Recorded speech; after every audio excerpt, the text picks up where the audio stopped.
Thanks for coming back. We're going to do some more Oscar predictions. This time I'm talking about Best Supporting Actress for the upcoming Oscars. This is July 2026, so we're working for the 2027 Oscars. I have thoughts. I'm seeing predictions for this category, and I think it's all over the place. I don't know why Anne Hathaway is leading so heavily for this category. You would think she was overdue, which she's not. She's already won an Oscar. This would be people campaigning her for a second Oscar win. I'm not saying it's without Anne Hathaway's reach, but I just don't feel that vibe for her. I don't feel like Anne Hathaway for The Odyssey is like a slam dunk like so many other people do. I don't even have her.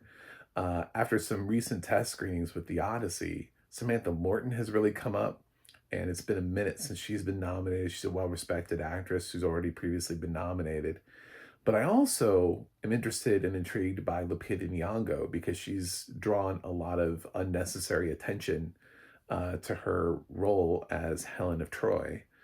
And I'm kind of waiting to see how that actually hits because there have been several times where a performance has been assumed to be miscast and it ends up not being, and then that role goes on to be critically acclaimed and get nominations, notably Heath Ledger for The Dark Knight. If you transport yourself back in time, people did not think Heath Ledger would make a good Joker. They didn't understand it. They didn't understand the casting. They didn't see what Christopher Nolan's vision was for Heath Ledger. And he proved them wrong. Big time. I think to the point where even if Heath Ledger was still alive, I think he still would have gotten the nomination. It's questionable about the win, considering Dark Knight wasn't nominated in picture that year, although Dark Knight's not nominated, having no nominations in picture was also the reason we expanded, let's be honest, to 10, because they had no room for The Dark Knight or for Wall-E, two films that easily should have made if that was an expanded top 10. So, coming back around to, do I think Lupita Nyong'o could be in that kind of a situation where it's like, I don't see it. Oh, wow, Christopher Nolan had a vision for it. Yeah, it could be that. But I also, right now, I think there's something to being at like a friends and family screening, and then the word of mouth coming out of that is Samantha Morton. I'm just, because it's such a huge cast. Like, it could be anybody. Like, anybody could have come out of that screening with, like, heat on them. So the fact that after the cast and crew screened their own movie, that they were like, my God, Samantha Morton.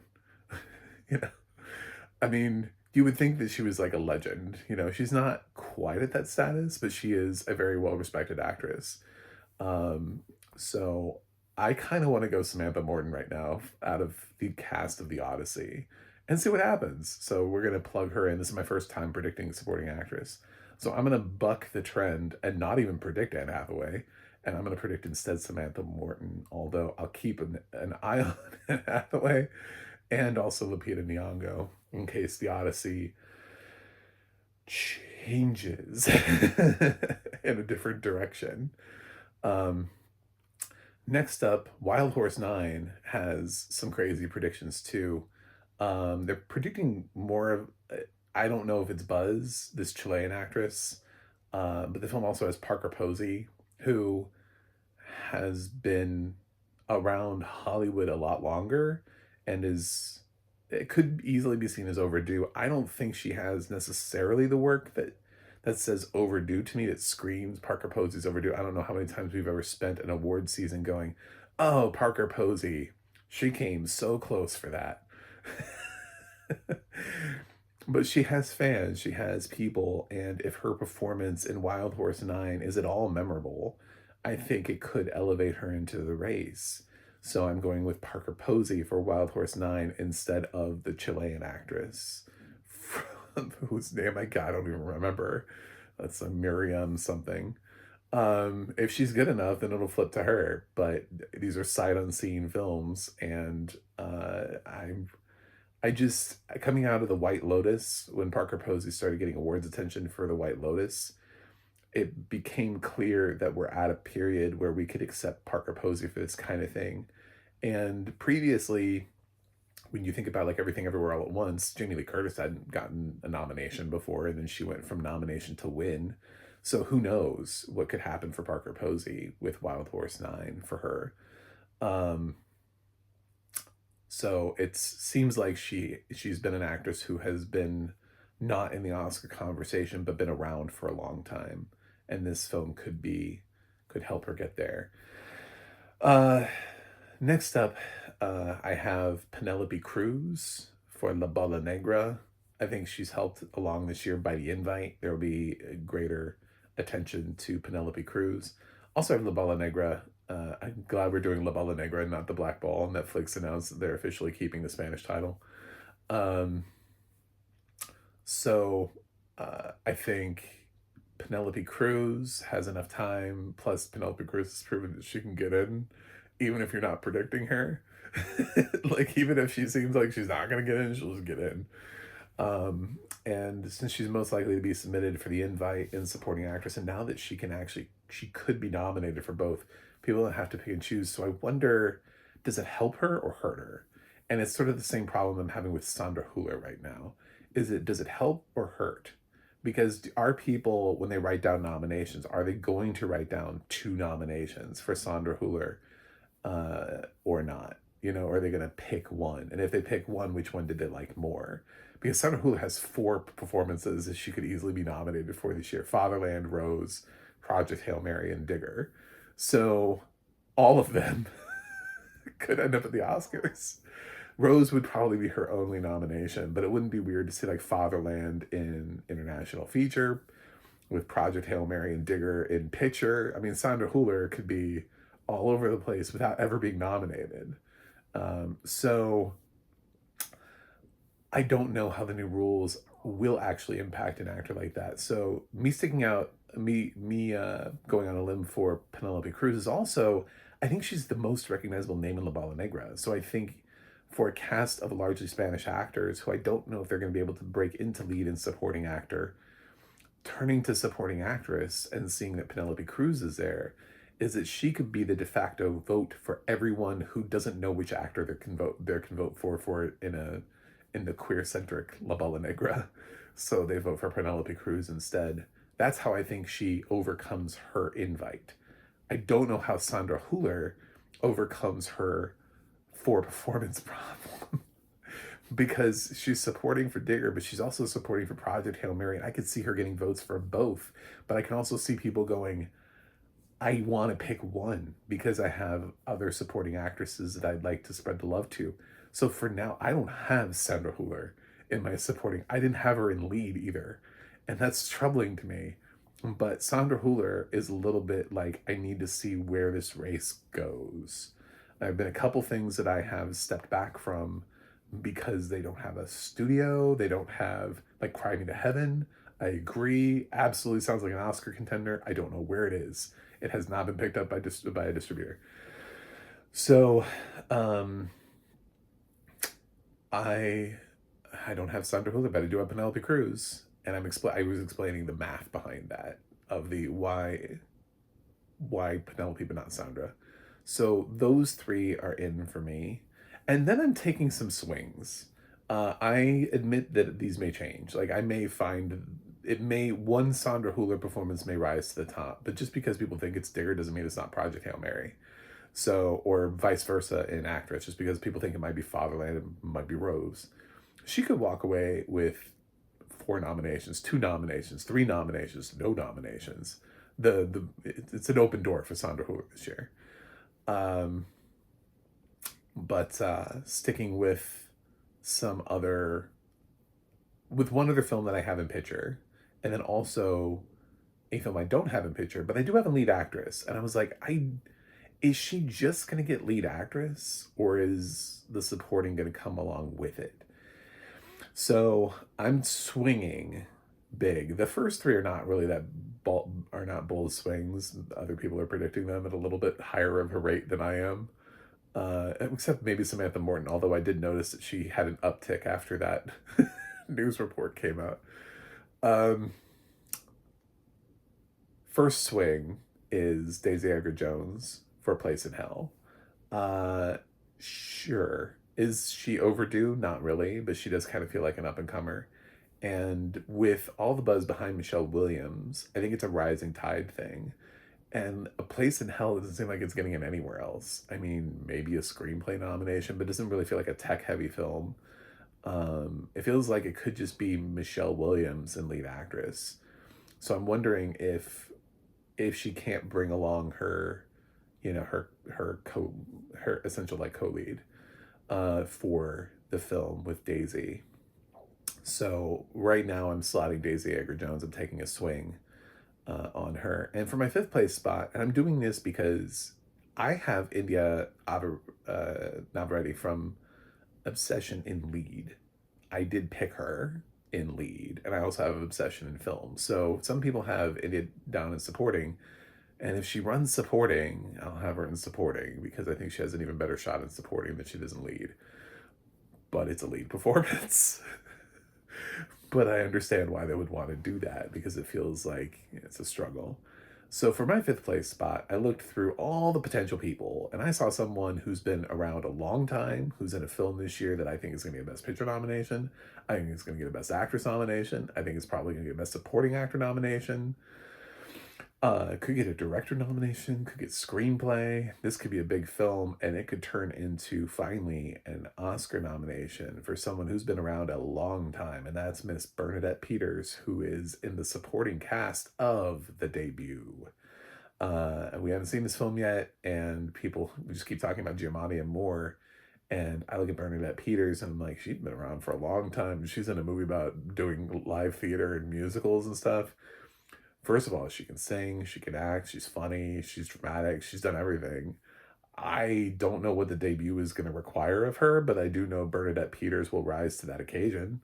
If so required, whatever it is that she's asked to do, she has it within her. It's sort of like Audra McDonald hasn't really ever come close to a nomination here. But if she was in The Debut, I would assume that the role that they gave her could be a sleeper. So I think this could be a sneak attack from The Debut. I know people are probably like, well, what about Halle Bailey? Okay, so she's in the movie, but like, there's no overdue status for Halle Bailey. Like, she has to work a lot harder to do that. It's her time. It's my time.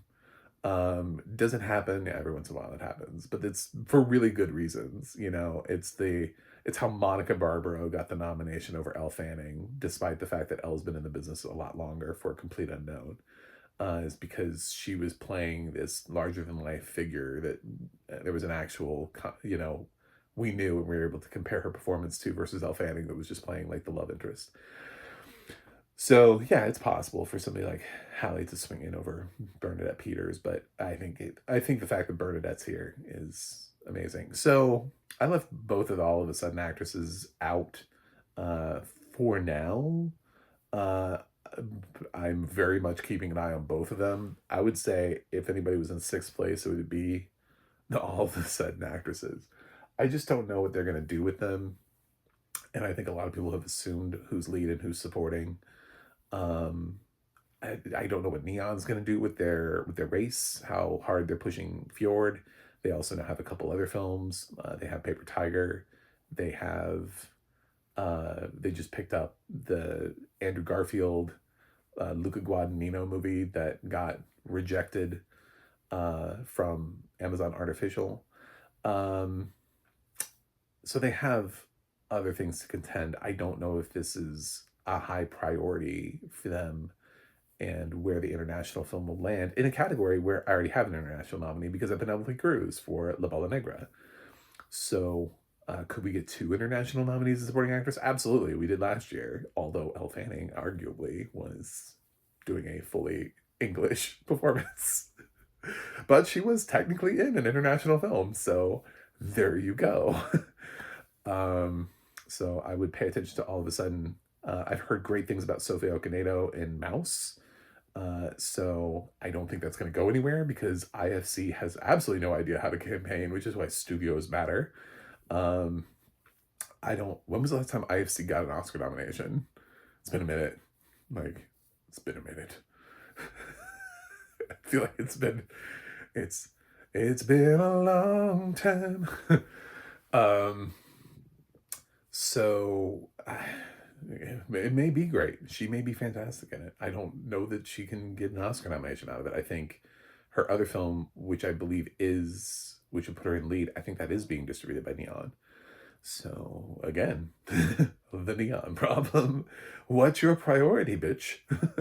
I love the people that are like, oh, it's going to be I Love Boosters. It's like, it's not going to be I Love Boosters. If Neon put it out this time of the year, they're not running it. I saw what they did last year with Life of Chuck, and the FYC stuff that I was being submitted was largely missing Life of Chuck. they, they did not care. So just because the studio has it doesn't necessarily mean that they submit it at the end of the year. Even Focus Features with oh god, that movie that was on the island. I should have thought about that before I spoke. Like they didn't submit that. Like it didn't come in their package with everything else, even though it got pretty decent reviews at the beginning of the year, the one with Carey Mulligan. Um, so I that those are kind of the big ones. Obviously, I'm looking at other Odyssey actresses. As far as like other films, other movies, I think I've already got Sandra Hüller sitting in the wings waiting. I don't really know where else it comes from. I think it's hilarious that some people think Courtney Grace from Disclosure Day is going to get an Oscar nomination. I, it's a gag, guys. I mean, she got an Astra nomination, like mid-year award for her performance from Disclosure Day, but that's only because it's like halfway through the year and stacking the deck at this point of the year is hard compared to later in the year. I don't know where else the nominations could come from or who's gonna pop into the race, but I think it's kind of limited to a handful of films. And I was looking at things that I already had predicted in other places, and not taking a swing on something that I didn't have anywhere else. So even though Bernadette Peters is a swing, I do have the debut in other categories, so it's not that big of a swing. Anyway, that's my supporting actress list. We'll see what happens with some of these films. I want to see where they land. I think Sense and Sensibility is a huge question mark for people because we've seen so many adaptations like that have just gone nowhere, you know? So people are like, I don't know about Sense and Sensibility until I see Sense and Sensibility. But yeah, if Sense and Sensibility is great, it could change the race. It could change actress and lead and supporting actress. Um, so yeah, that's it. I think I've talked about all the major ones. I'm not going to keep downstreaming and be like, will Emily Blunt from Devil Wears Prada get an Oscar nomination? No. It's just wasting time. So thanks for watching. Thanks for subscribing. And I'll see you guys on the other side.